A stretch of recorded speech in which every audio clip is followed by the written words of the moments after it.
Hello and welcome to the WrestleTalk podcast here every Tuesday and Friday. And, well, we're not here on Sunday. I will be doing a little video, like an edited WrestleTalk news video, on the John Cena retirement stuff. But it's someone's birthday. As John Cena retires, Luke only grows stronger. Luke turns 40. So we will be talking John Cena's retirement in podcast form on Tuesday's episode along with the Raw review. Yeah. But yeah, I'm Ollie Davis. I'm joined by Luke Owen, DAD. If you haven't already, please subscribe wherever you get your podcasts from. It could be from YouTube, Apple Podcasts, Spotify. And, this is connected to last week's story, where we talked about Roman and the backstage political movements and machinations over his WrestleMania match.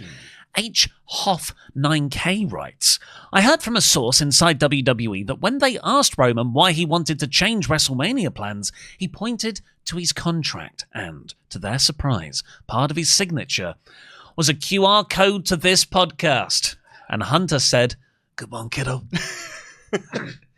I mean, if I had left that comment, I would have ended that with, enjoy the podcast. Enjoy the podcast. Yeah, I don't know how that that solves the contractual dispute you've outlined there. No, well, it distracts him. It distracts him. Because then Triple H can do whatever he wants to do, and Roman instead just gets to listen to a great podcast. Well, thank you, Roman, for just, Hunter will listen to it one day, we hope.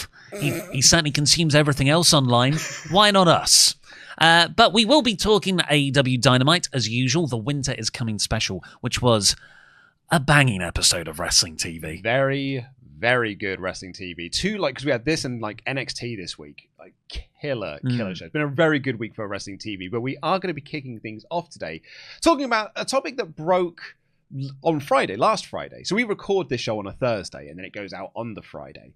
And we recorded last week's show, which was about the Roman Reigns, CM Punk, WrestleMania plans, this, that, and the other. And then, overnight, this news dropped on the Friday. And a lot of people were just like, I'm surprised you're not talking about this.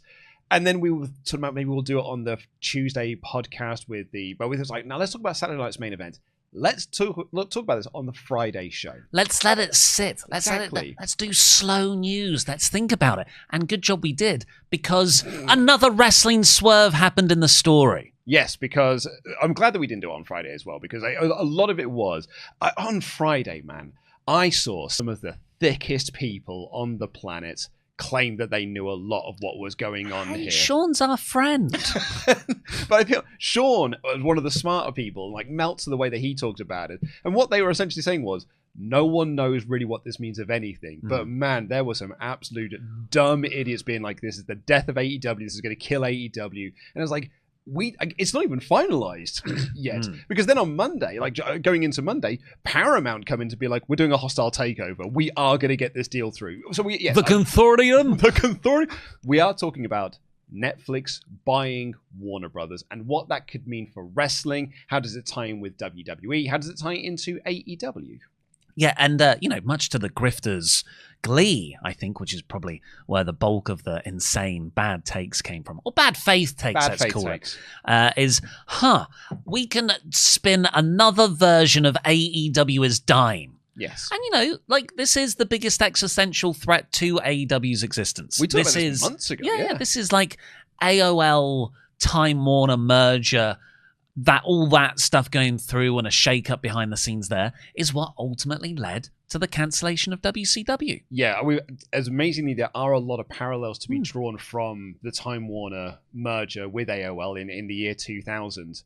But also, it's amazing that some of the people who were there at that time, and some people who lived through that, were not sort of seeing the parallels that could be there in terms of, at the very least, if this does go through, it's going to take a full year anyway. If Netflix does get Warner Brothers, it is not going to be complete until 2027. Earliest, early 2027, maybe even mid 2027. By that point, AEW, it's not like they're going to buy them and then 2 weeks' time they're just going to kick AEW Dynamite and Collision off of TNT and TBS.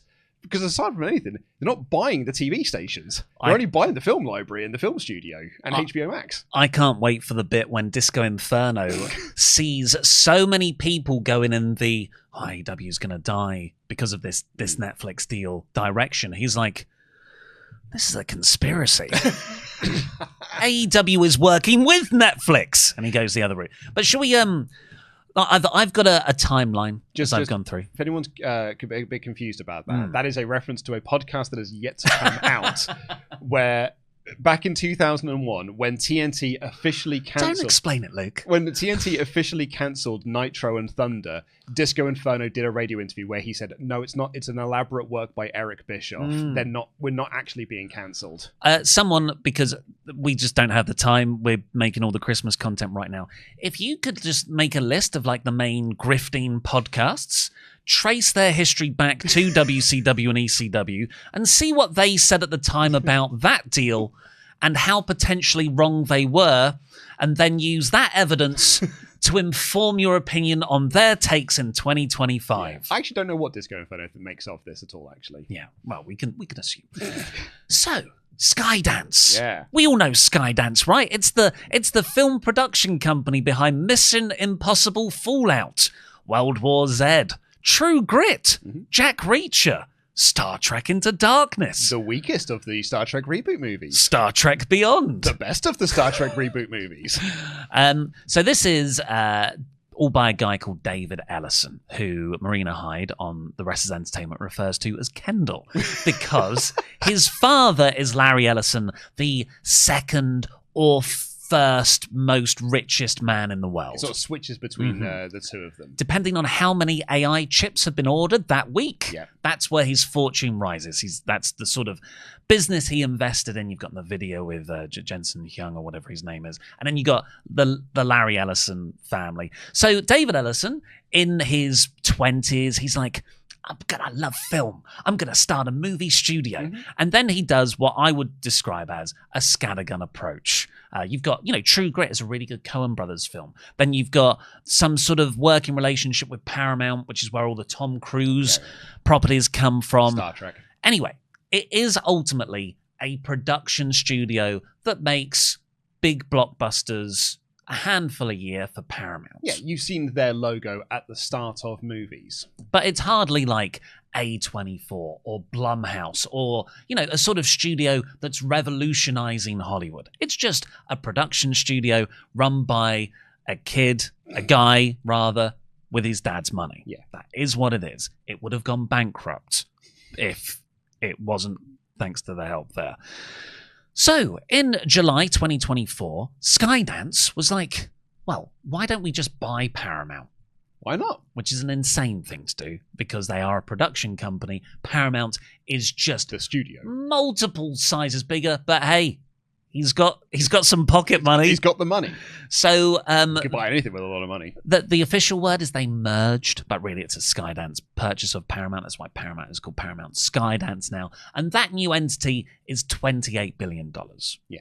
That's how much it is. So more than TKO, but when we're talking in Hollywood sizes or other studios, this is mid-table. This is like fourth, fifth, sixth biggest. Comcast is bigger, and obviously Netflix, and that's not even getting into the big streamers like Amazon and Apple, which are infinitely worth more money, but that's not because of the streaming side of the business. The streaming side isn't necessarily profitable. It's just a way to advertise their core products. That's it. Like Netflix is a fascinating streamer, which we'll come on to in a little bit, whereas like streaming is their thing. Like that is their sole business practice, whereas Amazon Prime is a subsidiary of Amazon to sell you things on their online store. Apple sell you laptops and phones. Like the TV side of things is just part of their business. Netflix is, no, we are a streaming platform. Not without precedent. I think NBCU, which is eventually Comcast when you go up enough, I swear that was at one point owned by General Electric. Yeah. Because there's a recurring joke about it in 30 Rock where Alec Baldwin's character just wants to sell toasters. Because they're a toaster company at the end of the day. Yeah. That's what pays the riders. But yeah, like sort of just business goes through these periods where there's large companies that do everything, and then they get too big, it's quite frail, they break up and they're split off into other things. That's important because that's what's happening shortly.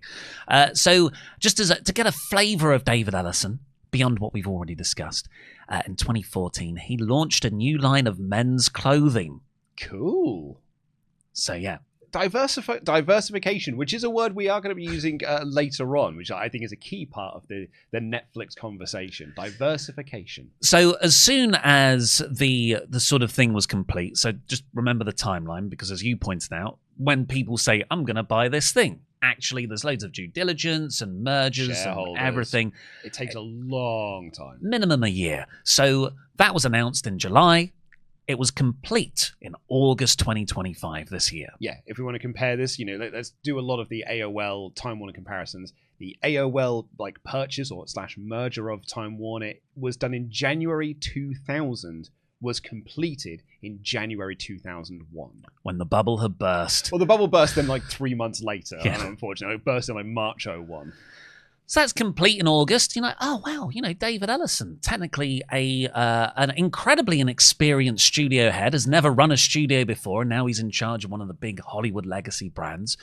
So he should probably just sit down and learn the No, he immediately put an offer in to buy Warner Bros. What, you bought one? Just buy another one. Daddy, I want another. Oh, has this just got Star Trek on it? I wanted Bugs Bunny. I thought I was buying Batman. And I've got Transformers. Rubbish. Look, there is... I don't want to... The Ellisons are incredibly smart. I don't want to frame them as too dumb. No.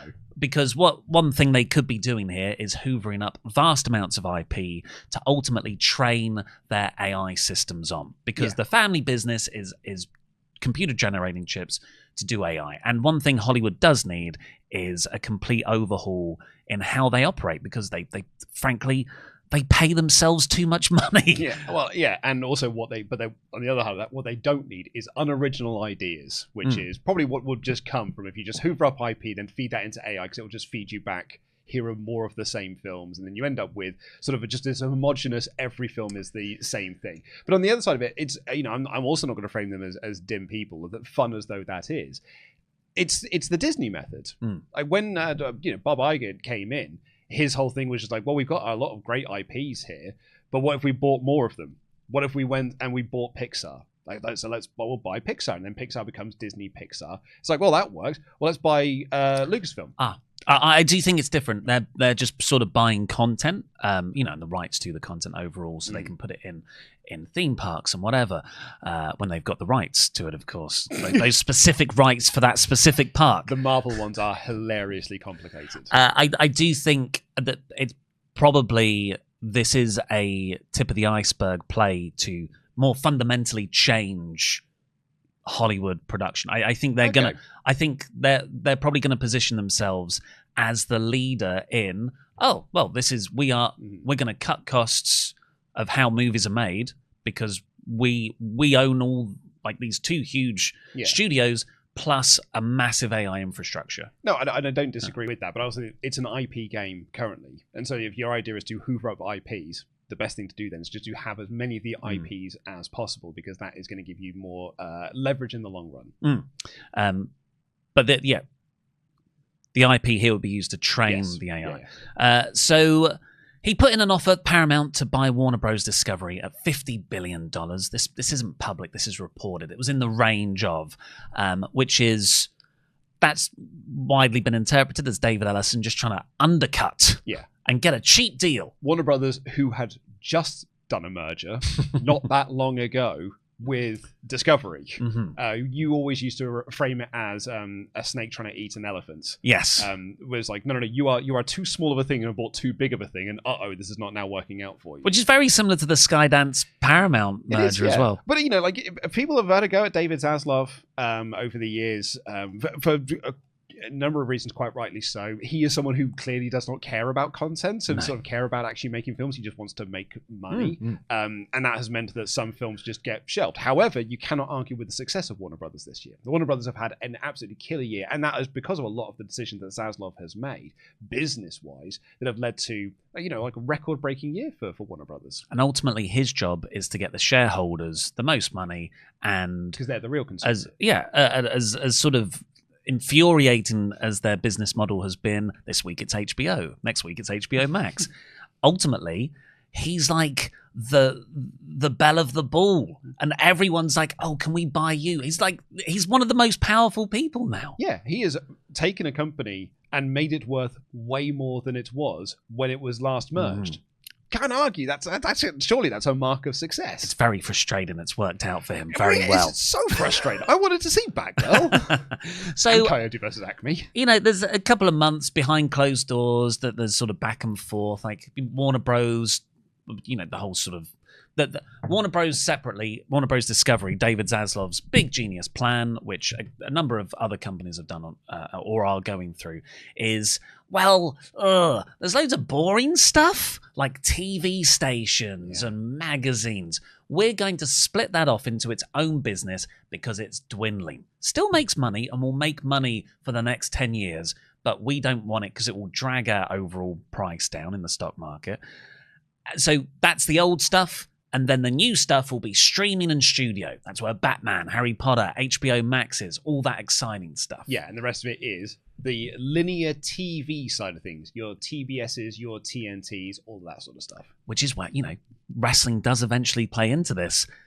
AEW, even before the Netflix stuff and the Paramount stuff, the big question over AEW's future is, well, where does AEW sit in that new world? Yes, because it's on TBS and TNT, but part of their new deal that they signed last year, wasn't it? 2024, was that it's also now on HBO Max. So it's now in 3 different places. And HBO Max is a big part of their push towards to get more money. They got a really good TV deal out of, a great TV deal when they signed one in 2019, got an even better one this time around. It's for a shorter amount of time. But the idea is that when you go around to the next round of negotiations, you probably move more toward the HBO Max thing, move away from TBS and TNT for even more money. Yeah. And the pay-per-view stuff, this was only a couple of months ago. AEW put the pay-per-views on HBO Max. Yep. That hasn't seemed to have affected it at all. If anything, the numbers are more impressive. Yeah. So that's got...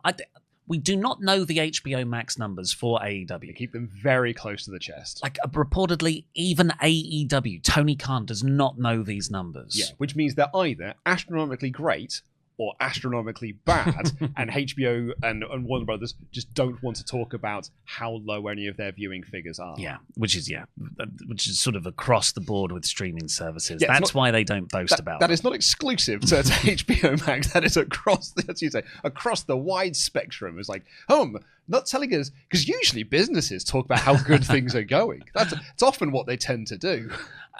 So yeah, we've got that side of things. We don't know where AEW is going to fall there, but the current deal, let me just get it up, was signed it began in January this year. It's worth $550 million over 3 years, so it will end at the end of 2027.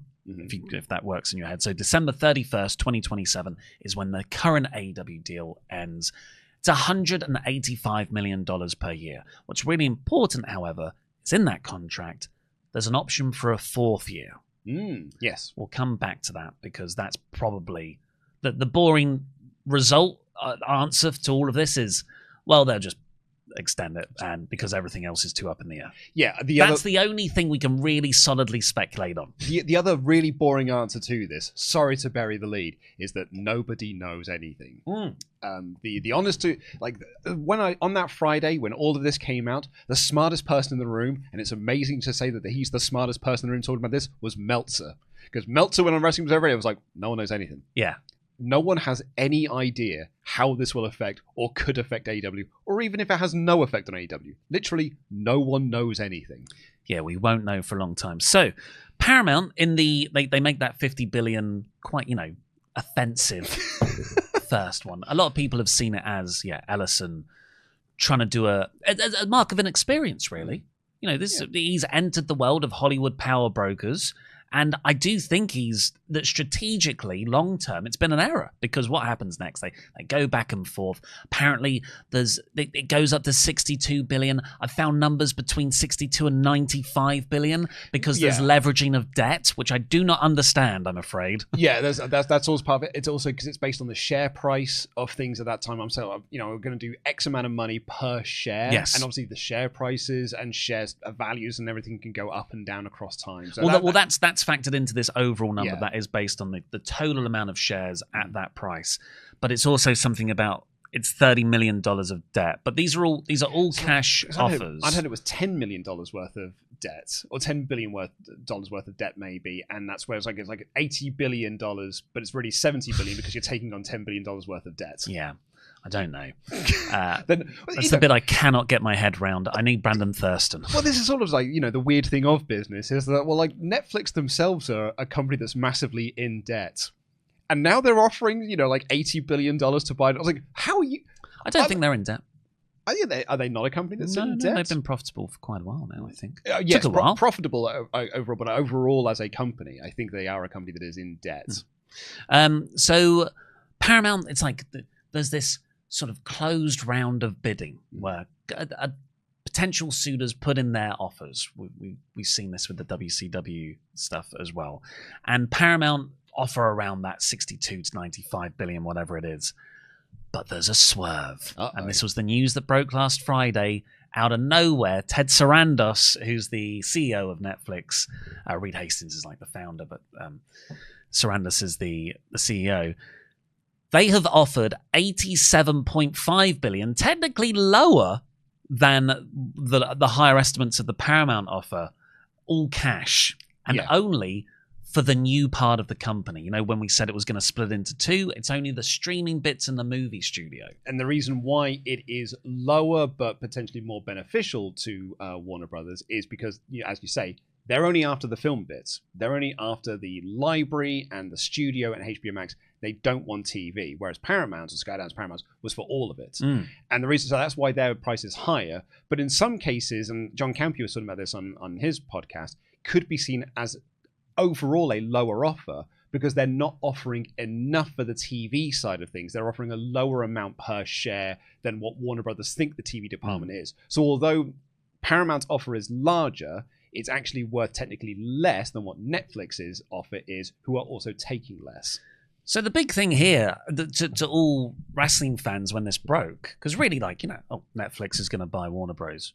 Whatever. It's because of this long-term deal that WWE have with Netflix. Yeah. It's 5 years that started at the start of this year, so this runs through to 2029, I think. But there is another 5-year option. At its extreme length, Netflix could have WWE programming for a decade. Yeah. But in America, only Raw. Yes, it's Here, like for us, when we talk about it's WWE programming, because here on Netflix, it's Raw, SmackDown, NXT, and all of the pay-per-views. In America, it is literally just Monday Night Raw and Unreal. And everything else is spread across to other places. So it's very weird. So WWE have this association with Netflix, though. And WWE, in the past, having TV deals with other companies, they have a clause in it where it's, we are your wrestling provider. You cannot have other wrestling content on your network. This was part of a lawsuit with MLW just a couple of years ago, where there was this accusation that from MLW that a call with Stephanie McMahon to I think it was the Vice stuff, or it was, I can't remember the exact details, that bumped an MLW show off that network because WWE had a potential, it was like an A&E style documentary show with them. Yeah. So this and when you go back to the Invasion stuff and the buyout of WCW, that was in those contracts as well. Yes, absolutely. Yeah. So it's standard across WWE, and this is where, because Netflix come out and buy them because of the long-standing relationship.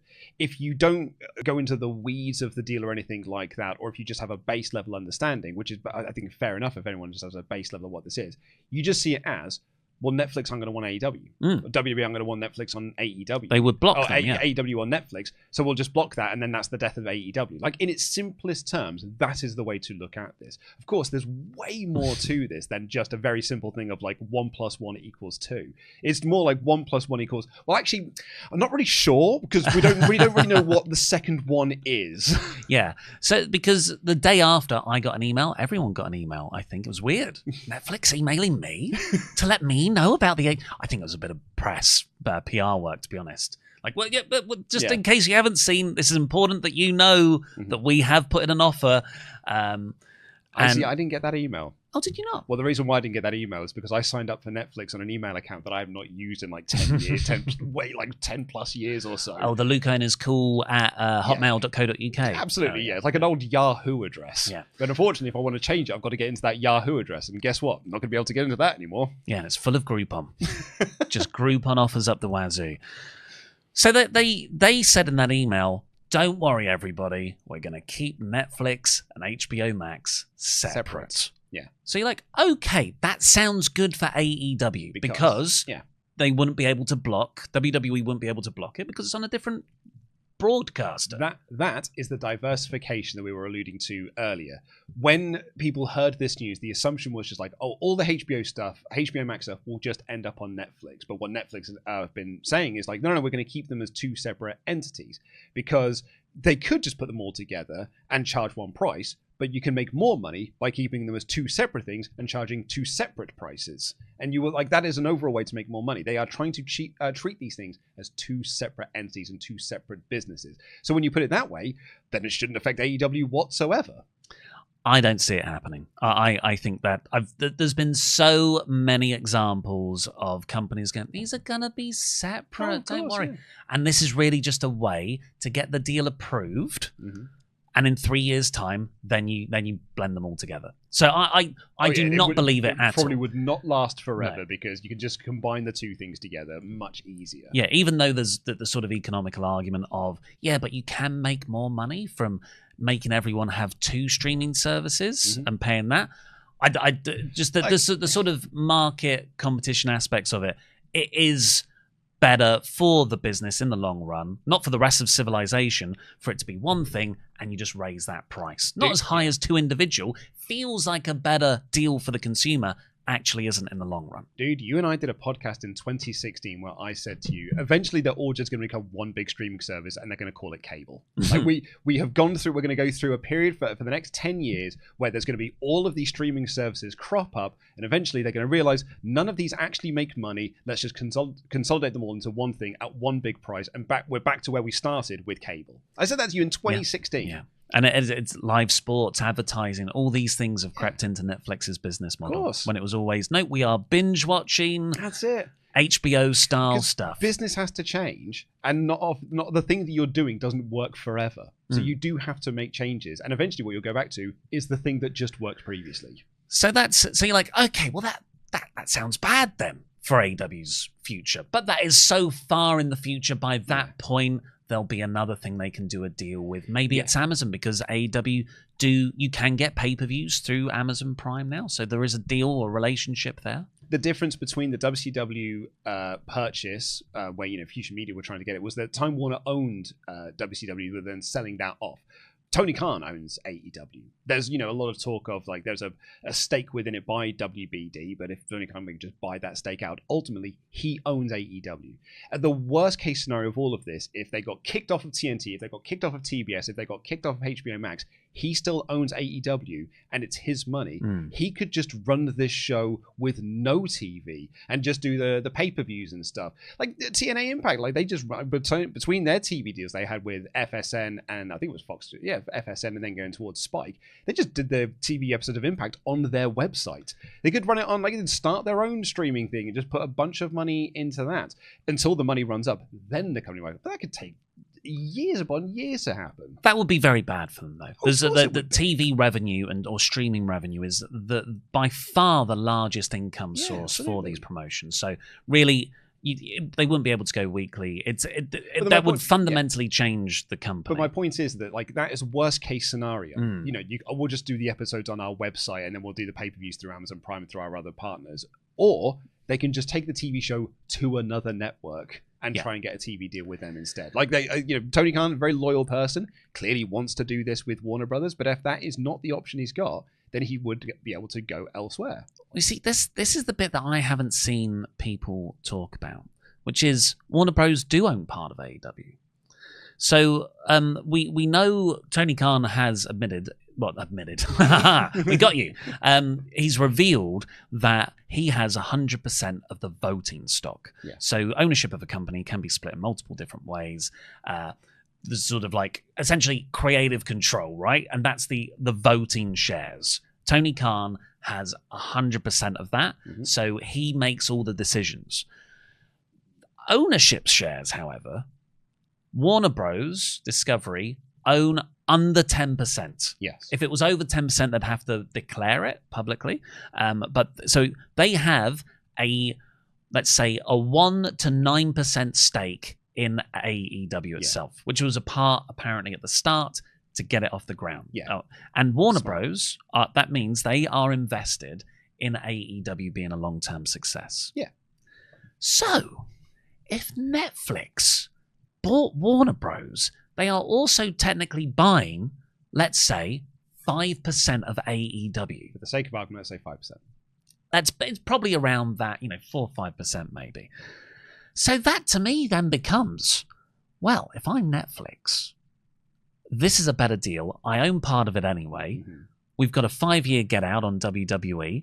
They're spreading their deals across everyone. Actually, our worth and the value's diluted. I think viewership's only going to decline with WWE. Maybe AEW will get hot back then.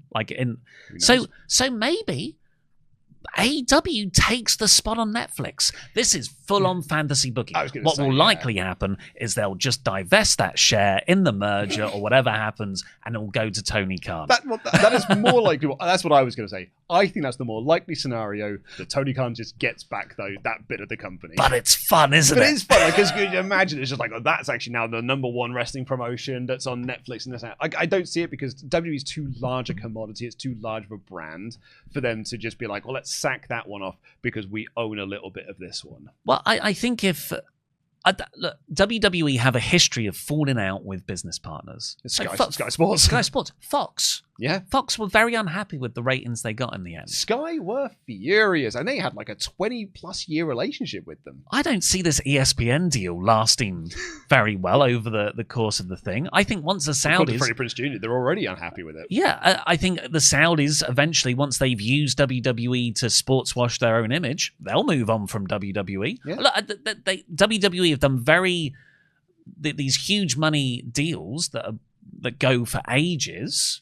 That's good for the long-term stability. But I think they are getting used themselves by these businesses to build up their own stuff. And then there's no loyalty in this. No. So the key to coming back to nobody knows anything is that there's quite a few steps that you have to go through before we even get to the point of what does this mean for AEW? First of which, deal has to be agreed to. The deal has to be finalized. Now, I know people might be saying Netflix have said they bought them. Spoilers, Eric Bischoff said that he bought WCW. In January 2001, he did a big press release. He went out at all the radio news. I now own WCW. I have bought this company. And Fusion were going to WCW tapings. They were bringing in their new staff and stuff. They said that they owned it.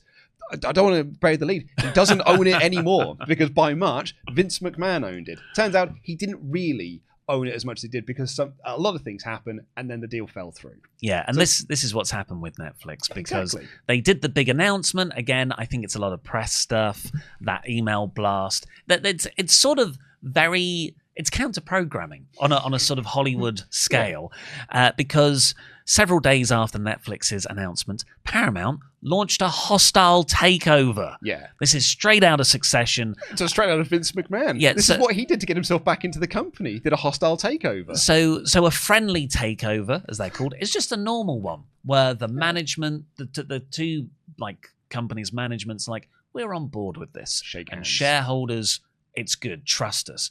A hostile takeover is when one company's management just goes directly to the shareholders, cuts out the management against their wishes, and says, we can offer you a better deal than your boss is telling you can get. Yeah.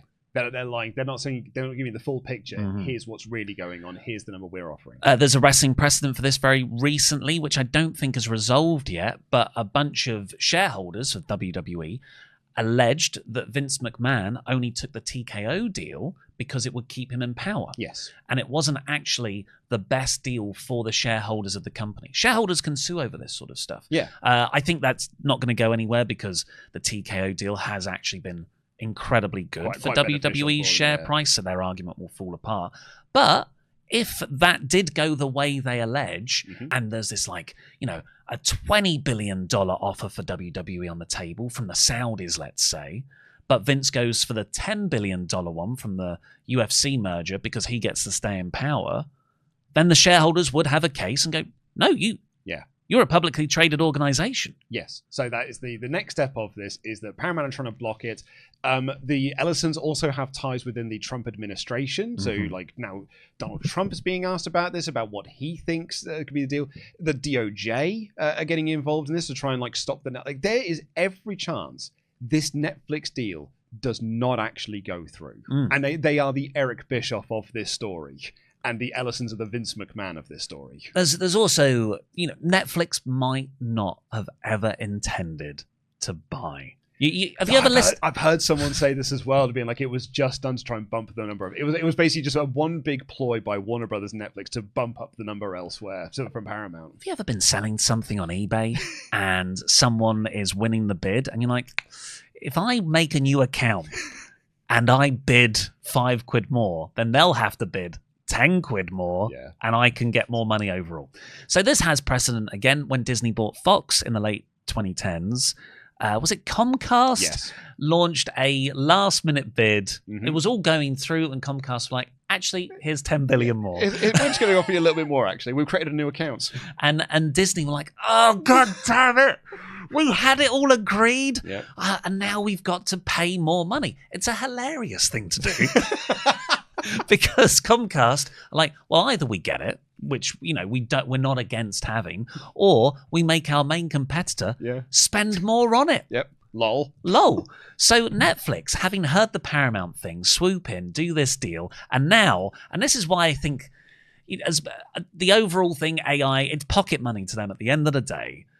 And this clearly shows, because if Paramount's first bid for Warner Bros. Was $50 billion, and now their hostile takeover one over $100 billion is $108.4 billion, doubled their initial asking price, over doubled, and he said that's not even the limit to which they'll pay. Exactly. Which is, I don't think it's the smartest thing to say when you're in business, because that is just all the way, that's just go up and up and up. It's just the worst kind of negotiating, where immediately you're like, oh, how much would you sell that for? And you're like, a tenner. You're like, I'll give you £2 for it. So now I'm like, well, I'm offended now that you've gone so low, and then someone else tries to buy it from me. And no, I'll give you 20. I'll give you 25 for it. Because actually, I do want it. It's just, you really reveal your hand. This is like The Apprentice levels of negotiation. Yeah, it is. They sent the wrong guy. They sent the guy who hasn't closed any deals this series. But he's desperate to. He's desperate. Because if he doesn't make another deal now, Lord Sugar is going to bring this up in the boardroom. So that's where we stand now. So all of these what ifs that have happened since Friday. Oh, Netflix is buying it. What does that mean for AEW and WWE blocking them? Oh, Netflix say they're going to keep HBO separate. That sounds good for AEW. Oh, but they're probably going to merge it all in the long run. That sounds bad for AEW. Oh, it's not going through at all, potentially, because of the Paramount hostile takeover bid. And there's the Trump thing, the DOJ, the Screenwriters Guild. Like, we're not even talking about the guilds. Yeah, in America, the Directors Guild don't want this to go through. The Writers Guild don't want this to go through. The Screen Actors Guild don't want this to go through. Everybody in Hollywood thinks Netflix getting Warner Brothers is the worst option available. Paramount at least will keep it as a film and this, that, and the other, blah, blah, blah, blah.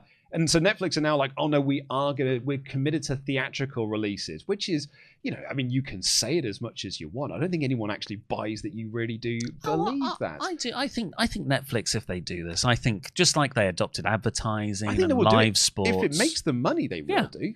But if it doesn't, I can see them going back on it. Netflix will say what is going to be advantageous for them in that moment, but are quite happily to go back on that at any time and just be like, oh no, we've just changed the way we're going to do things. And not even say we changed the way we do things. It was like, we're moving over in this direction here. But yet a lot of people, the best case scenario is that Warner Brothers just keeps Warner Brothers. Like, that is the best case for everyone.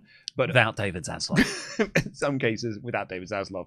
But yeah, a lot of people are not on board with the Netflix deal going through. And if the lesser of two evils, give it to the Ellisons. I mean, I think it's a rock and a hard place. I don't want either to get it. I love Netflix as a company, and I really respect Reed Hastings and Ted Sarandos. I think that sort of on the good end of business leaders. Like I personally look up to those sorts of guys. Like my Bob Iger, although Bob Iger's not as popular anymore. He's made some bad choices. The coming back, the second coming of Iger was not what we thought it was going to be. He didn't want to do it. He was dragged in. That they needed to sell some more tickets for Chamber.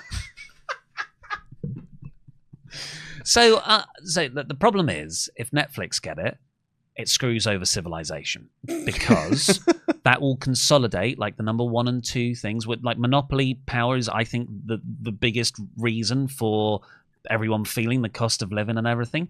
If you have all the things in one place under one company, that means they can raise prices for everyone, which they have done. Over the last year alone, the average price raise for streaming services is like 12.8%. That's going to keep going up. And it's only going to keep going up because they'll have to, make the money back of that huge acquisition of Warner Bros. And the thing with capitalism is that there is never enough money. Exactly. And also, so it's screwing over us who are paying for Netflix. It will screw over the labour market. Because all of those people who could before play Netflix off against Paramount and Warner Bros., now they've got one fewer place to go. Just look at the wrestling precedent. Look what happened when a monopoly finally solidified in 2001. Yeah. We had crap wrestling for 18 years until what happened? A competitor started up again. Yes, and so that's why the guilds are worried about the Netflix takeover, because it is one less place for people to get work and people one less place to negotiate. We were because we're talking about 2001 because we're starting our new series next year where we're looking at the invasion from start to end, and we've been talking about the first episode is 6 hours long. The large majority of that show is not us talking about the final Nitro; it's us just talking about the purchase of WCW. The second episode, we talk about King of the Ring 2001. And Meltzer's writing in The Observer at that point, because there's in the fall of WCW, there are a lot of wrestling promoters who are like, this is our opportunity to start a new competitor. So Jerry Jarrett's trying to get something started. Hogan and Universal are trying to get, they're having meetings about getting something started. Stevie Ray is trying to sort of launch a new thing. But Meltzer writes is like, the only way you can do this is if you're a millionaire. Because I think it was Fox, it was either Fox or Universal, I can't remember which one of the channels it was now, said to Jerry Jarrett, we need $30 million up front in escrow and a guarantee that you're going to not go belly up within the first year. And Jerry Jarrett's like, this is too much money. There's no way anyone can ever get this done. And Meltzer writes like, the only way this is going to happen is if a millionaire with a lot of money and is willing to lose a lot of money is going to come in. And it took 18 years for that millionaire to come around. Monopolies are bad for everyone, apart from the people in the monopoly at the top. Exactly, yeah. However, the other option is no good either, because the Paramount bid is now so large, it's bankrolled by, I think, 3 different Middle Eastern sovereign wealth funds. So yeah, your friend of mine, the Saudis. I think there's a huge amount of money from China coming in on this. Mm-hmm. There's Jared Kushner, who's is he Trump's son-in-law or something? Son-in-law, I think, yeah. And with the Ellisons, it's like this really motley crew. I don't think anyone relishes the idea of CNN being owned by China and the Saudi Arabian government, because that's what this means at the end of the day. Or having another news network that is sort of like a Trump-approved one, which means that it's just like it's more news that is just leaning towards one side of the political debate. There's that. But I think that the sort of, at least that's American. Like there's genuine laws in our country that foreign bodies cannot own our media. No. Oh yes, that's true. Yeah. So I think that's an important thing for a nation to protect. But not when there's money involved. Yeah, well, yeah. If you're going to pay taxes, which will definitely trickle down. So yes, either you've got the evil option or you've got the evil option. Yes. Either way, everyone gets screwed over. Unfortunately, So what does this mean for wrestling? That, like you said, this will take forever. Netflix has sort of frozen Paramount's bid, because if Netflix didn't do that last-minute winning bid, funnily enough, this wouldn't be properly going through until next year. So what is going to happen to AEW? The deal ends 31st of December 2027. They're just going to extend for that 4th option year to give them some more time. Like a great scenario would be for that. I think there's no other way That they won't make any decisions of change No, until that's the true. top things are done. Yes. Which is why I'm pretty confident in that's one thing we can say that's pretty probable right now. All the other things are mad fantasy booking. You might as well say, I think Grayson Waller is going to be entry number 13 in the Royal Rumble. That's the level of chance we're talking about. But even then, that's like a fairly decent enough chance. He's on TV. The Royal Rumble's coming up. It's a sort of mid-card number for him. But there's a lot of steps you need to take here. And I'm going to I'll try and keep this as brief as I possibly can because there's so much to this when comparing this to what happened with WCW. So, step one of this, if the Netflix deal goes through. So I said earlier, Eric Bischoff said that he bought WCW and then that deal did not go through because there were powers that ended up and it kind of fell apart, right? The other side of that, if it goes through, it then depends on who are the people that are coming in to look at all of these things. Those people come in and might be like, let's just leave that as it is. Mm-hmm. Some other people might come in and be like, actually, no, I don't like this. Let's change this. WCW example is Jamie Kellner.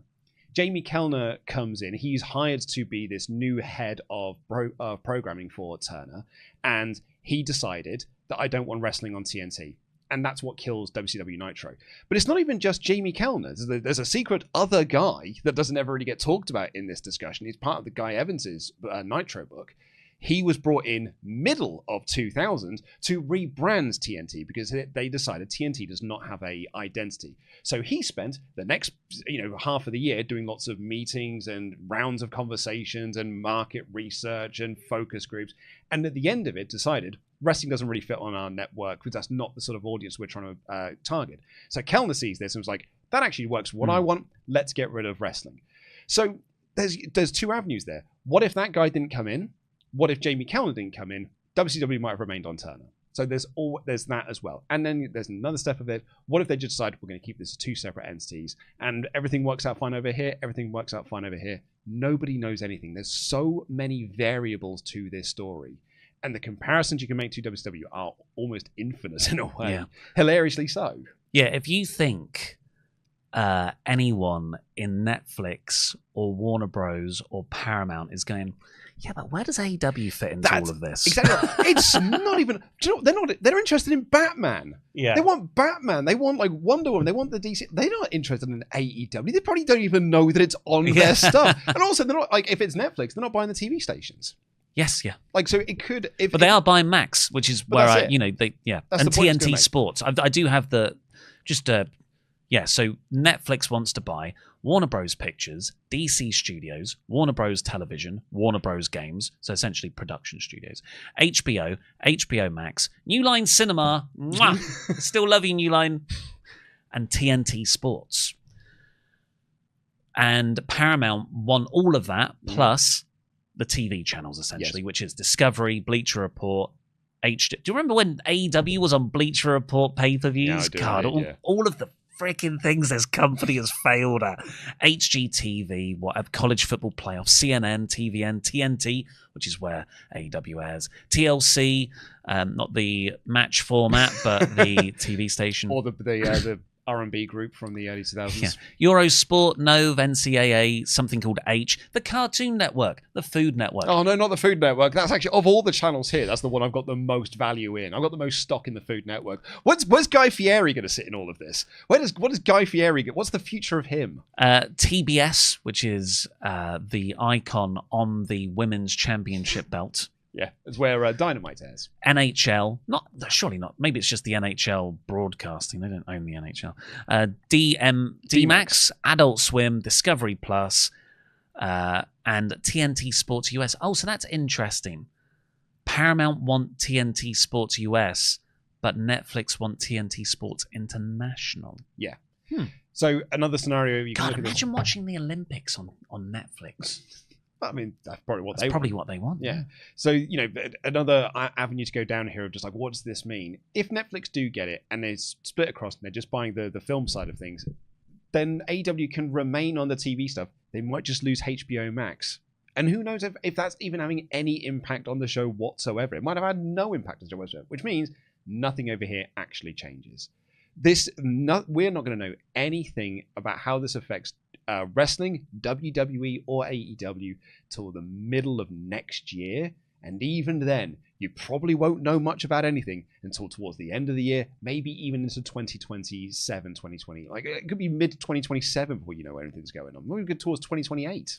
So yeah, look forward to our podcast next week. How AEW is dying. The death of AEW WWE wins. Hey, look, you know how we were just talking about all those streaming services and where you can get content from? We're one of the good guys over at patreon.com/WrestleTalk, where we actually care about you, especially these fine folk. Yo, Adrian Rocky. He can last Sean for longer than you in the ring.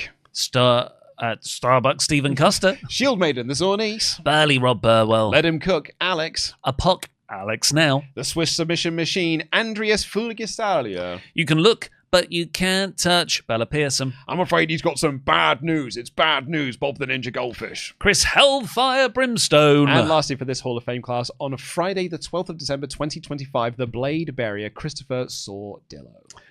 Please go over to patreon.com/WrestleTalk. You help support the podcast and you get loads of exclusive things. We've got a big Christmas calendar for you. We've got a 3 count reacting to every John Cena retirement match and angle. In 3 words or less /fewer. Yeah. We've got TLC, a bonus episode of TLC, looking at the biggest wins of 2025. And in January, the start of January will be the start of our brand new season where we're going to be looking at the Invasion. The first episode is 6 hours long. King of the Ring 2001 is about 4 hours long as well, which means on that day, if you are a patron backer, that is 10 hours worth of podcast release on one day. You're welcome. What an episode of Dynamite this was. This was banging. This on this Speedball Fletcher match, I don't say this very often, was sick. I can't remember the last time I described something as sick. Yeah, it was a stacked old show anyway. You had the finals of the women's tag tournaments, 2 big C2 matches with Carter and Fletcher, the leaders of their league. You had the world title match, Hangman and Swerve tagging for the first time. This was Winter is Coming. This is a big show for them. I went to bed last night with Eddie Kingston tomorrow. Yeah. And we were hesitant, weren't we? Because Eddie's not been great since he came back. He seemed like he missed a step, or lost a step rather. And we were hoping this can bring back like the magic of pre-injured Eddie. Yeah. And it wasn't like the full-on... The promo work's always been there, but it's the in-ring work we were looking for. Yeah. So this wasn't like the Punk match or the Jericho match or the work with Gabe that he got injured in. But I think we're getting back on track, regaining some of that confidence. I'm so happy, Freddie. I never thought you were going to win, but that's your magic. That's the magic. Speaking of not expecting to win, the Babes of Wrath took on the Timeless Love Bombs in the finals of the women's tag tournament. Did you just say not expecting to win? Well, because I was about to say, apart from one person in this room... Do not underestimate matching ring gear. Said it from the first time I saw them. Mina and They're Tony. very coherent. Tony and Mina are in matching ring gear. They're just different colours. They're black and white. It's not the same. And I think Babes of Wrath had it earlier. They've got a name. So are they. They're the Timeless Love Bombs. I think Babes of Wrath got their stuff sorted out earlier because they knew they were winning. I think what's kind of missing on the Babes of Wrath thing, because I agree with everything the point you made there, is they were also telling a Cinderella story through this. They beat Mercedes and Athena in the first round. That was their big upset win. I don't think they told that story effectively through the tournament to get them to this point here. Like by the time they got to this point, it's like, oh no, you feel like you should be here, as opposed to like the Cinderella story. You know, we talked about if you've done it in the Cena tournament of Siobhan Evans going through to get to the end. But this was a very good match. Danielson was putting over the strategy of the Love Bombs, who were working over Harley Cameron, the least experienced of the 4 women in this match. But man, once Willa got in, power was so fun. They built to a Tony Storm hot tag that was really good. Fun spot where they had the figure 4 on, and Tony and Willa kept coming in to reverse the pressure on it. And in the end, crowd super into it, really back and forth. Dr. Bomb by Willow pinning Mina Shirakawa. They win the tag titles. Inaugural champions. Incredible crowd all night. Yeah, Atlanta, crowd. I Hot think it was. Atlanta it was. Yeah, so that elevated the match. Everyone did their part. Very good finale. Yes, Renee interviewed the Babes of Wrath in the ring. That Willow was putting over Harley Cameron. Harley Cameron was clearly very emotional about getting this tag title win, bloodied mouth and everything from that Mina Shirakawa back fist. And Timeless Love Bond shook hands with them afterwards. We got a shot of them backstage later with a lot of wrestlers coming up to celebrate with them. Genuinely lovely. Good stuff. Our opening contest, actually, we had a couple of promos. We had the Ops cutting a promo with Samoa Joe cutting a great promo on Eddie Kingston. But great promo, Jon Moxley talking about his back being up against the wall. But that's what he wants. That's exactly what he wants when he's in the CT. It's in a stairwell. And when he said, my back's against the wall, and he just pushed his back against the wall, I'm like, you are just an ungodly good promo. The C2 action for this episode was the Gold League with Jungle Jack Perry, who's replacing Darby Allin on 0 points, taking on Kazuchika Okada on 3 points. This is Jack Perry's first singles match in over a year, and Darby was on 0 points as well, but it means that Jack can only earn a maximum of 12 points, which kind of adds some sort of desperation here. I thought this was a really good match placement because what Jack was doing here tells you the same story of what Speedball was doing in his match as well. Jack has to win this match. He's coming in at a deficit anyway because he's 1 match behind. But the maximum he can get is 12 points. So he really needs to get a win here. But he's going up against Okada, the greatest tournament wrestler of all time. But Okada needs this win because he lost his first one to Kyle Fletcher. It's the fucking Continental Classic. It is, man. I love it. I It's love so the scene. good. I absolutely adore it. This match was great as well. Really fun as well. Lots of near falls. Perry was really good. Got a "This is awesome" chant very early. And then Okada bit Perry's hand when he had him in the snare trap. So Okada gets Perry up for the tombstone. You know, you get the sort of Rainmaker framing where it's the hard cam. And then Okada just starts going, ah! And it's because, I don't believe they did this, but it was a worked spot. Perry bit his dick. Perry bit him on the dick. Turnabout's fair play. Really, like, that's a great spot in itself. But to have Okada bite first, Yeah. it just puts it over the top for me. And eventually we got an awesome finish as Okada hit the Rainmaker. Now on 6 points, which means he's tied with Kyle Fletcher. But Fletcher has a 1-match advantage over Okada because he got the win in that first one. So now Okada, it's tied. Fletcher's still in the strong position here. That will play into what comes later on in this show. Don Callis then got in the ring, brought the rest of the family down to celebrate, but also to offer Jack Perry the $1 million that the Bucks refused to take because they chose stupid friendship instead. Come join our group. But also, you know, I just want to point out that there's 7 of us and 1 of you. And Jack says, you know, I've already bitten off more than I can chew tonight. May as well bite again. And he goes to brawl with them. Luchasaurus runs down, but he doesn't get in the ring to make the save because it's a distraction for the Bucks to slide in behind, hit everyone with chairs.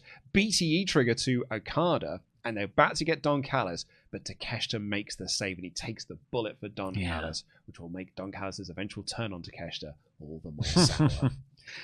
I mean, good stuff. Yeah, it was good stuff. I really love Don Callis' gimmick, and just he's so greedy, isn't he? Oh, you were good. You want to join the Don Callis family? Yeah. It's just there's no filter of quality. No, but also I think it's just he's doing it to get at the Bucks. He's angry at the Bucks. So I'm going to take one of your guys instead and give you the money that the Bucks turned down. We've got a video from Mercedes Moné covering her loss to Chris Statlander at Full Gear and then her loss to Red Velvet at Final Battle. And the downfall of Moné appears to be beginning. She's lost one of her titles and she's become unhinged. Yeah, maybe this is a domino effect we're going to see. Renee interviewed Eddie Kingston, who said, man, 50th anniversary of Terry Funk winning his first title, and I'm getting emotional. My family's going to be watching this tonight. I don't know how many more shots I've got in me.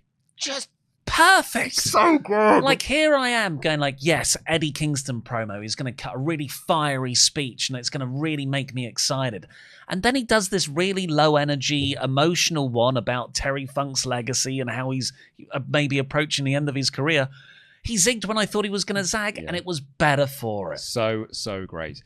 Mark Briscoe came out for an in-ring promo because he's facing Daniel Garcia on Collision. Yuta Garcia Marina then came out. It was back and forth a little bit now. Simple and effective to build for their Collision match. Yeah. Triangle of Madness attacked. I couldn't work out who they were attacking backstage. I think it was the Babes of Wrath. Oh, was it? That's why when Statlander made the save, it was, she's saving Willow and... okay. I might be wrong. I mean, you might be right. Then because they came down to the bottom corner, it's Jamie and Chris Statlander versus Sister of Sins. I was like, did they beat down Hater? But I couldn't quite see who it was. The Ops then took on Hangman Page and Swerve Strickland, tagging together for the first time. They killed the dojo guys on the way down to the ring. Was it a dojo? Or was it a Pussy Palace? Swerve had a staple gun, big brawl through the crowd and stuff. My favorite stuff in this match was when it was Swerve and Hangman doing the character work. Like they did a series where they started stringing together some combo moves tag team wise, and then they just looked at each other. And Hangman's just got that fire in his eyes and that passion in his eyes, and Swerve's just got like an equal. And I genuinely got chills of just the two of them looking at each other. I loved it. It was very well done. Michael Mann, when he made Heat, made the artistic decision to have Al Pacino and Robert De Niro in the same movie interacting for the first time, because of course they're in Godfather Part 2, but they're separated by flashbacks. They're in the same movie together, and Michael Mann does not have them in the same shot ever. And I got the vibe from this as well, because Hangman starts off on one side of the crowd, Swerve's on the other. Hangman's got the chain round the fist, and Swerve's got the staple gun. And like you even do a split screen. It was very Anarchy in the Arena like, seeing these two brawls unfold simultaneously. I was just like, that you're building to them being together, and they did at the end, and no words exchanged. Just a look. That intense hatred also can double up as just being on the exact same page. Yeah. But later, Hangman cut a promo saying, "Whoever wins tonight, I'm coming for my title at World's End." I feel like Swerve might have a problem with that. I think Swerve's going to get involved. I really think we're getting a rematch of that triple threat that we had last year. I thought this was really, really great stuff. Heat, I believe, was a Warner Brothers movie. They get it right. Despite themselves, they have an extraordinary library of films. Don Callis cut a promo on the Young Bucks about taking his money, and he said, "Look, I could take you through the courts, but I'd rather get my pound of flesh. How about a 6-man tag next week? If you can find a partner, that is." There's so clearly someone it's going to be. Big Stoke cut a promo on the Bang Bang Gang. He said AEW talent are addicted to thinking they should get TV time. They're addicted to these cameras. Well, we'll give you some TV time. Tag title match next week in Manchester. Make you famous. Then we get the match. This tournament has been awesome. That Moxley Takeshita match on Collision is like superb. The Moxley Claudio match on last week's Dynamite was awesome. Actually, the first Fletcher Okada match was superb. Easily, this is match of the night. This is going to be up there in the conversation of match of the tournaments. And maybe it's just recency bias. There's a good chance that some people already have it as their match of the tournament. It was Speedball Mike Bailey on 0 points, taking on Carl Fletcher on 6 points. The beauty of this, the F and C2, man, is the desperation here. This is a must-win for Speedball Mike Bailey. He's on 0 points. If he loses this match now, that's pretty much his C2 over. There's no way he's going to be able to claw anything back. And that sucks for Speedball. So he needs to win. This is a must-win match for Speedball. For Carl Fletcher, he's on 6 points now, but he's tied with Okada. If he gets the win here, he maintains his one-match advantage. He maintains his lead. He'll be on 9 points ahead of the pack. If he loses here, he'll be tied with Okada overall, and he won't have any of those advantages that he's had for those first 2 matches, or at least for the last match and going into this match. So it's must-win for Carl Fletcher as well, but for completely different reasons. And that led to this incredible drama throughout this match. And it's all started when Speedball gets body slammed or power slammed onto the barricade. And he has just got these welts on his back. It was sickening. And Carl then just worked over the back, targeted the back. Speedball then makes this comeback. But all the while, you're like, yeah, but Carl Fletcher, surely at this point, he feels like a tournament favorite. He beat Okada, the greatest tournament wrestler of all time. So anytime he's getting these near falls and Carl's kicking out, Carl's got this little, I've survived that one. But anytime Speedball kicks out, it's desperate. I thought that both of them sold all of this so great. And when Kyle then twatted him into that ring apron with the powerbomb, I was like, oh, you are done, Speedball Mike Bailey. There is no way you're getting up from this. Sheer drop brainbuster. Speedball kicks out again. I could not sit down by the time we got to the end of this. Yeah, Bailey kicks out of that brainbuster at the end. You get the 1 minute remaining time call, so it's gone 19 minutes, and Speedball just gets the roll-up pin. Technical pin. Oh, man. I honestly leapt out of my chair when Speedball won. Before then, there had been so many kick-outs and near falls from both guys. So many, like, moments that Speedball could have won, and Fletcher just kicked out. That I thought, oh, they're giving Speedball so much because he's going to lose. And then he wins at the end. An excellent story. Excellently wrestled. You know, because Fletcher is, I believe, it's like watching the future of wrestling now. Mm-hmm. And Mike Bailey is someone who can go, like, compliment him speed-wise and athleticism-wise. Yeah. Fletcher's so good to watch. When there's one bit when he just flipped, because not flipped like did a standing flip, but he just changed gears while he was being worked over. Mike Bailey had the heat for a bit, and he's going to do the moonsault knees off the top rope. Fletcher moves, picks him right up, lawn dart, powerbomb. Yeah. And at those things, Brian said it on commentary, the speed and seamlessness through which Carl can thread together moves is unlike anyone else. Yeah. And if you haven't seen this match, you might hear what we're saying, like a lot of near falls, a lot of kickouts and stuff. And the criticism might be like, it's too many near falls, there's too many kickouts, nothing really means anything. You can make the argument of too many near falls, too many kickouts when you lose the crowd. I've seen matches where they've done too many kickouts and you can feel the crowd get tired and the crowd lose them in the final few minutes. This Hotlanta crowd were into every single one of these near falls because of the story they told to build up to those near falls that made them work. An excellent match. Excellent match. Follow that, Cena.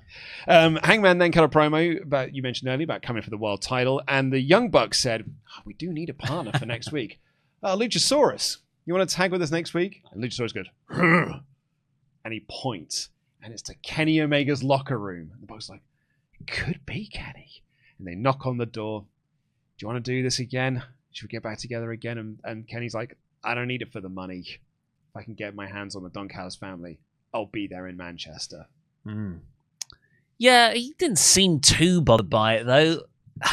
I'm worried we're back in Kenny, Rucksack Kenny. Rucksack through Shibuya Kenny. Yeah. Here's Kenny Omega. Yeah, cool, yeah. Cool, Good whatever. night, bang. Yeah, cool, whatever my catchphrase was. See you next week in Manchester. I know he's charismatic. Just sometimes he doesn't go into that gear, and I feel like he could have gone into that gear. Yeah. Our main event was for the AEW World Championship as Eddie Kingston took on Samoa Joe. Easily the best match of Eddie's comeback run. Really, really good. Samoa Joe is so awesome in this role. He put on an STF. He did the John Cena salute to the camera as he did it. And that sounds like it could be quite lame. He's Samoa Joe, and it looked like the most cool, awesome thing ever. Yeah. He's just the best. It's weirdly the second match in a couple of years in AEW where Joe has referenced Cena, because there was the Punk match, and Punk started doing the Cena moves. Yeah, I was going to say, it's more Punk doing the references, but yes, it's odd that it's happened twice with Samoa Joe.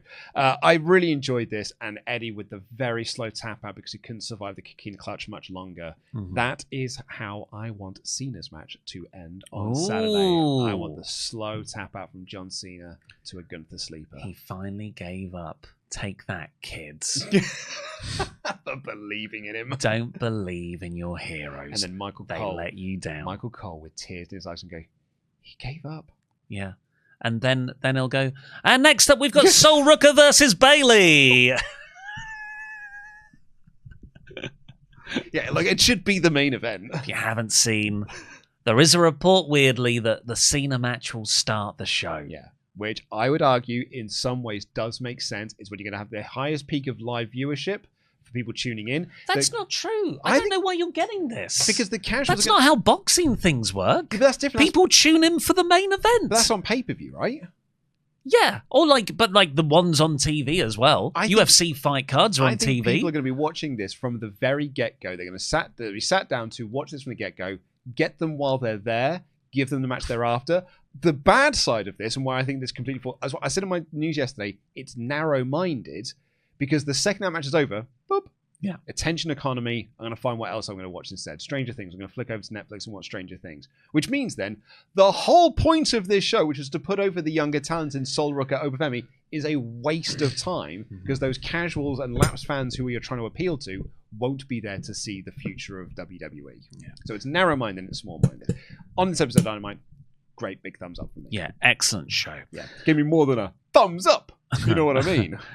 We've got comments from last week's topic, which was, of course, Roman apparently not wanting to wrestle CM Punk at WrestleMania, which is why we're getting Roman versus Cody 3, reportedly. Camo Mustafa says, I'm not interested to see Roman versus Cody in another WrestleMania match for the title at the moment. I'm more interested in Roman versus Punk, which makes more sense currently. Cody needs something new. 3 options he has in Drew, Jacob, and Randy on SmackDown. That's not WrestleMania. Like, Cody versus Randy, that is WrestleMania. Cody versus Drew, I think that's the Royal Rumble. Yeah. And I know we've seen it so many times. That's it. And I think people are like, oh, and Drew's going to win. I think Cody's just going to win again. I think Cody's story is he has the title, then he has a big WrestleMania match. I love those names, particularly Jacob, but I don't think we're going to get Punk versus Breakker and Cody versus Jacob on the same show. I've been thinking about this a lot over the last 24 hours, and it's something that you have said multiple times. This is a company that is just trying to play things safe and just going with the safest and easiest options on a lot of things. That is why we're not getting a big youth movement influx when they kind of desperately need it. Yeah. Because the safer thing to do business-wise is to rely on the established names that we already have. Which, great for the short term, is not a great long-term plan. Well, Champ Kenny writes, didn't Roman openly talk about how he doesn't like Punk once? I could imagine that playing a role in Roman pushing Punk out of the main event, if that's still true. I think he's a professional. Yeah, he has said that. I do kind of believe him, but he's actually worked with Punk multiple times already, so yeah, he'll work with him again. And Alquimista writes, Roman doesn't want a match against Punk because he doesn't want to fight his Z-Bro. The Z-Bro. Yeah. Now, here's the real main event, because we leave the main events at the end of the show. Yeah. So if you go on a sort of SEO thing that we use to look at YouTube phrases, you know, sometimes how we title things is based on this software. It's called TubeBuddy. It's like, you know, what are people searching for when they're searching for Saturday night's main event? What's the best way to kind of get the search traffic in? Are people searching for SmackDown, or are they searching for SmackDown, 2 separate words? Yes. Which is ridiculous. Money in the Bank's the weirder one because usually in the is one word. Yeah. But weirdly, no matter what happens, it will be Vince McMahon tears quad. Mm-hmm. If you write Vince McMahon, it's always Vince McMahon tears quad. That's what people are mostly searching for.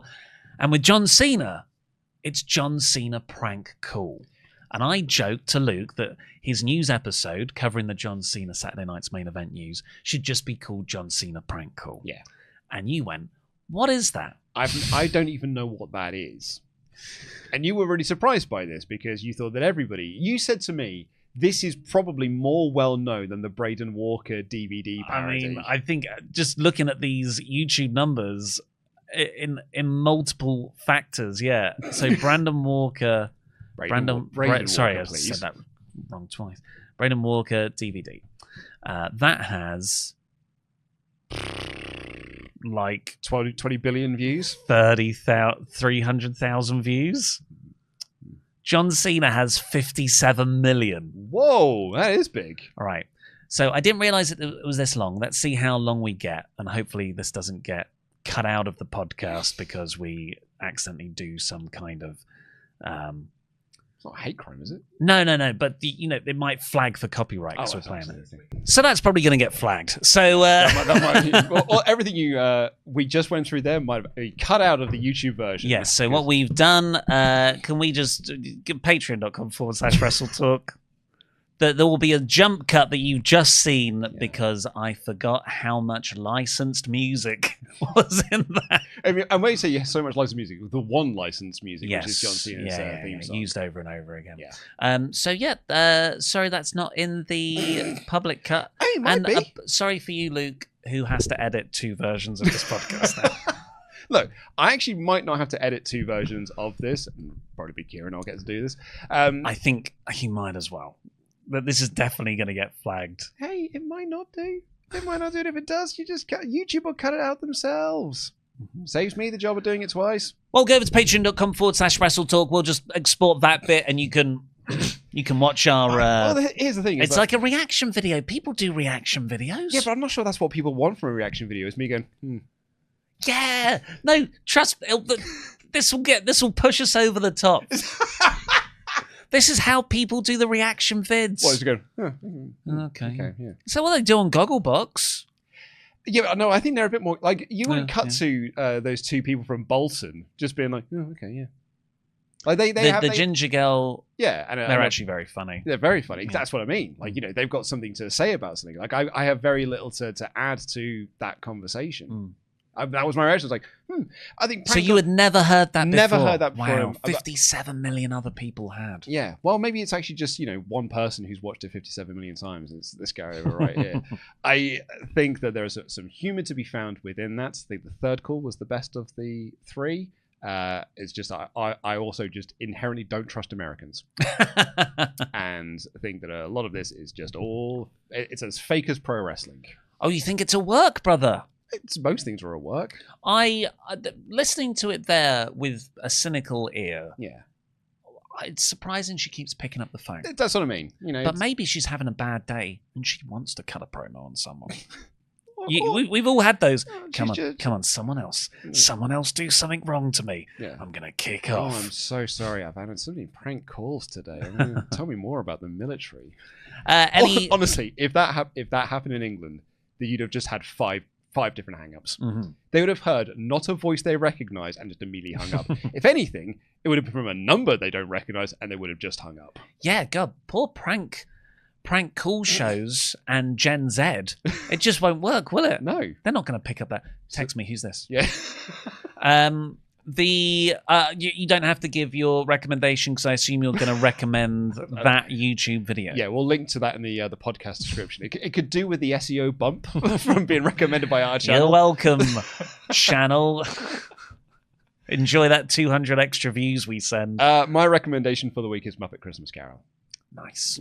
Christmas. It's Christmas. We went to go see it at the Prince Charles Cinema last week in a sing-along format. If you can go see the Muppet Christmas Carol with a bunch of people, a cinema full of people who all want to sing the songs, quote along the best lines, "Who did not die," which is actually a line from the book with the emphasis and everything. Go and do it. It's amazing. The crowd rivaled Atlanta for Muppets Christmas Carol. Yeah. Yet he did not die. Everyone went ballistic. Yeah, and it's all adults. It's like 3 kids were there. Yeah, the rest were adults. Luke got up on stage. I came second in the Christmas jumper competition, and I was robbed by a lady wearing Christmas cats that I was always going to lose to. Shit, look, there were cats, but you just had a jumper on. Yeah, she had some kind of cardboard. She put effort into hers. Yeah. And also, so you weren't robbed. I would say I was you rightfully came second. No, I was always. And you're only picked out because you're friends with the people who work. That's the point I was going to make. I shouldn't have even come second. I only got brought up on stage because the guy who was playing Father Christmas knows who I am. There was Luke, there was this woman, there were a couple of other adults, and there were like 3 kids. Yeah. And as soon as the 3 kids got on stage, I thought, well, Luke's not even going to get a look. I said to the dude next to me, I was like, well, we're not getting picked over the kids. But you got picked. None of the kids got selected. I almost threw it. I was like, Phil, don't pick me. You became the villain. Because no one's going to boo the lady with the cool cat thing. You are the guy. Cool's a stretch. You are the guy who was not the 3 kids selected. Actually, she should be the heel in all of this. She was stood next to the kids. She's not. She got an overwhelmingly positive response from everybody. People are idiots and they just see a cat and they'll pop for it because people are morons. I cheered as loud as I could. I was surprised how loud the echo was back. Oh, honestly, yeah, it was not a great reaction. I'm pretty sure all the cheers I would get from our row of all of our people. It was your Sonic Christmas one. So there were a couple of other 40-year-old men dotted throughout the cinema. I think people popped more for the jumper when they first saw it than they did when I actually needed them to give it a reaction to win the tickets. But I did win tickets. I won free tickets to go to the Prince Charles Cinema, which I then gave away. Yeah. Because I shouldn't have been up there. You were waiting for me to ask you. No, I wasn't waiting. I was going to say I gave them away because I knew I shouldn't have won anyway. It was a very sweet thing you did. Yeah. I felt when we come out of Christmas Carol, that genuinely feel overwhelmed with Christmas charity. Like I'm like, I want to help people. I want to give to charity. It lasts for about half an hour, and then I move on. But in that bit, that's like peak state, and you helped someone, and it's nice. Yeah, and that's because half an hour after Muppets Christmas Carol, we went to Bloodsport Bar. Yeah, and they were showing Toxic Avenger 4 Citizen Toxie, and that's a very different vibe. Yeah, there's a lot of gratuitous, borderline porn in that. Yeah, what do you want? What do you expect? Stop being such a prude. Mm. Do you have any recommendations? Finally. So this... You were waiting for me to ask you. You were just waiting for me to ask you to bring it up. What's your recommendation? Well, I went to see Kill Bill, The Whole Bloody Affair. You know what? I forgot how great Kill Bill was. I always liked it, but in the annals of history, I think it gets lost in the shuffle somewhat. It's being split into two movies. I think did hurt the whole piece, the piece as a whole, because the second half was not as good as the first half. Yeah, the first half has that epic Oren Ishii battle sequence, and the fight sequence is excellent. And chapter 2, volume 2, it's coming down from that. Even the final fight scene is on purposely anticlimactic thing, I think. Yeah. Because that works really well. If you've peaked in the middle of the movie, it goes up and then it goes down. But yeah, that doesn't work when you just release the second half. Yeah. It really feels like the third act of a movie on its own. Yes. But then why did you make a 4-hour movie? Zack Snyder. Yeah. But it is great. It flew by. I thought it was really good. I haven't rewatched it in a while, so I'm glad you have given this, because I'd really recommend. Yeah. Like I read the stuff with Buck. I think Buck likes to fuck. It's Bud. Michael Madsen's character. 2 F-bombs you've dropped in this episode. I'm quoting. Quoting are okay. Michael Madsen and Daryl Hannah are really, really good in the first half of Volume 2. Mm-hmm. That stuff. The Buried Underground. Do you remember that? Yes. Oh, it was brilliant. I once did a film. The one punch in the coffin. I once did a film with Michael Madsen. I was working with this studio based out in Cornwall, and the guy there was a big Tarantino guy. You know, he came from sort of like that generation where it's like Tarantino's his favorite director. So a lot of his films that he was making starred a lot of like the lower level people. Like you got David Carradine to come in to do, and you got Michael Madsen. He always flew Michael Madsen in to do work with him because cheap and available. Yeah. Both of those things true of Michael Madsen pretty much at any time they wanted to bring him in for a movie. The Chris Masters of his profession. Yeah. So of Kill Bill, it's not my favorite of the Tarantino oeuvre, but I do remember loving the first volume. Yeah. Volume 1's great. If you've not seen it, definitely give it a watch. It's hyper violent, really fun for it. I think the anime stuff is quite ahead of its time for a Western movie as well.